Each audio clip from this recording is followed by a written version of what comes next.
है काली डायन। इस कहानी का नाम है दोस्तों। मैंने यह कहानी बनाकर नहीं लिखी है, यह कहानी एक सच्ची घटना है जो कि मैंने अपने दादाजी से सुनी थी और बहुत पुरानी है। कुछ लोगों का मानना है कि भूतों का कोई अस्तित्व नहीं होता है। आप लोग जानते हैं भगवान का अस्तित्व होता है, तो भूतों का क्यों नहीं। सभी ने रामायण और महाभारत जैसे ग्रंथों में पढ़ा या किसी से सुना होगा कि भगवान जब भी इस धरती पर थे तब भी भूत पिशाच हुआ करते थे। भगवान निराकार है। निराकार का अर्थ होता है जिसका कोई आकार नहीं होता है। जो लोग जिस रूप में भगवान को पूजते हैं, भगवान उसी रूप में उसे दिखाई देते हैं। तो प्रेम से बोलिए भक्त और भगवान की जय। और समय व्यर्थ ना करते हुए मैं आपको अपने कहानी की ओर ले चलती हूँ। कहानी बहुत पुरानी बात है। तब पानी के ज्यादा साधन नहीं हुआ करते थे।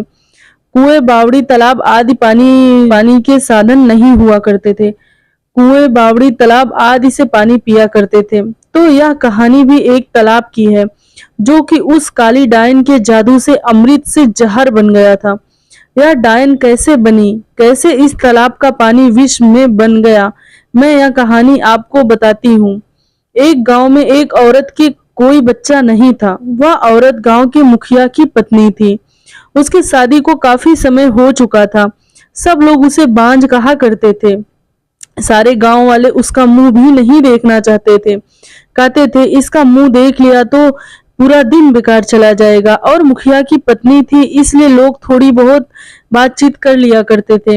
एक दिन गांव में एक फकीर बाबा भिक्षा मांगते हुए आ पहुंचते हैं। तो वह बातों ही बातों में उसका हाथ देखने लग जाते हैं और कहते हैं आपको बच्चा नहीं है ना। वह बोली आपको कैसे पता चला।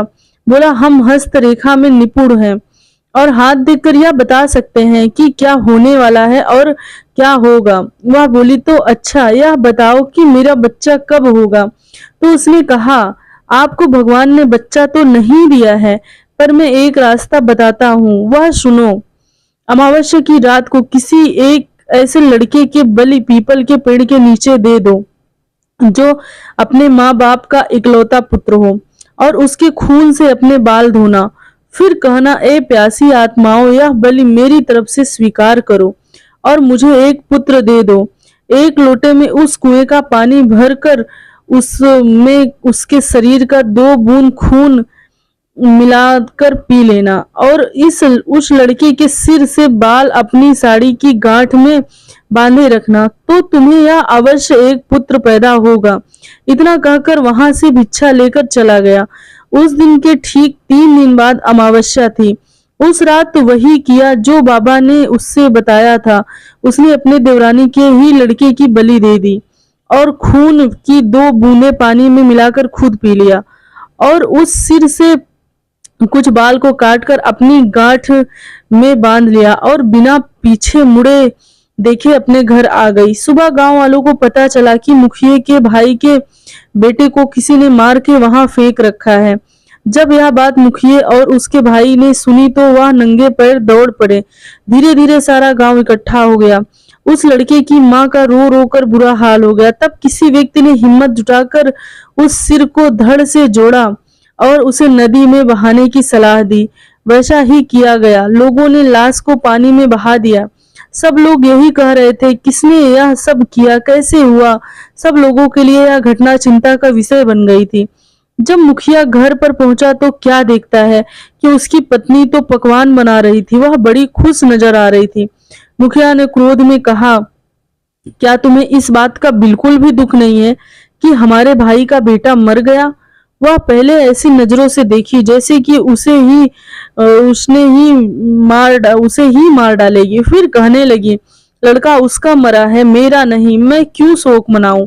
और हंसने लगी और कहने लगी तुम पागल हो, तुम्हें तो खुश होना चाहिए कि अब तुम्हारे भी एक पुत्र आने वाला है और यह जानकर खुशी होगी कि वह इस जायदाद का अकेला वारिस होगा। हाँ हाँ। फिर ऐसे कह के हंसी देखकर मुखिया से रहा नहीं गया और उसे जान से मारने के लिए तलवार उठाने चला गया। वह अंदर तलवार ढूंढ रहा था पर तलवार नहीं मिली। जब वह पत्नी के बेहद पास पहुंचा तो क्या देखता है कि सारे कपड़े खून से लथपथ है और तलवार भी वही पड़ी है और उस पर खून लगा है। यह सब देखते ही वह समझ गया कि यह सब इसने ही पुत्र प्राप्ति के लिए बलि दी है। उसने उसे मारने का विचार बनाया। अभी मैं इसको मार दूंगा तो सब लोग मुझे गलत समझेंगे। और वह वहां से चला गया। उस दिन से गांव में ऐसी घटना होने लगी। किसी की भैंस मर गई, किसी ने उसे मार डाला और उसके शरीर के अंग इधर उधर फैले पड़े जैसे कि किसी ने नोच नोच कर खाया हो।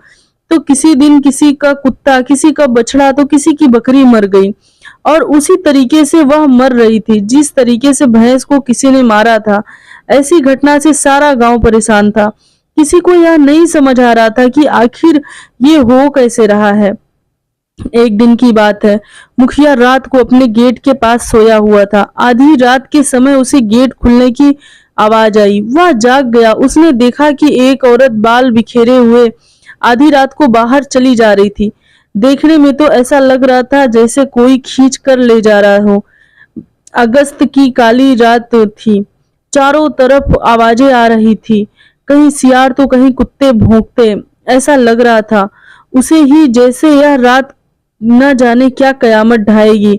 अचानक उसे एक गाय के बछड़े के रंभने की आवाज आई। वह समझ गया, हो ना हो यही सारे गांव की बर्बादी का कारण है।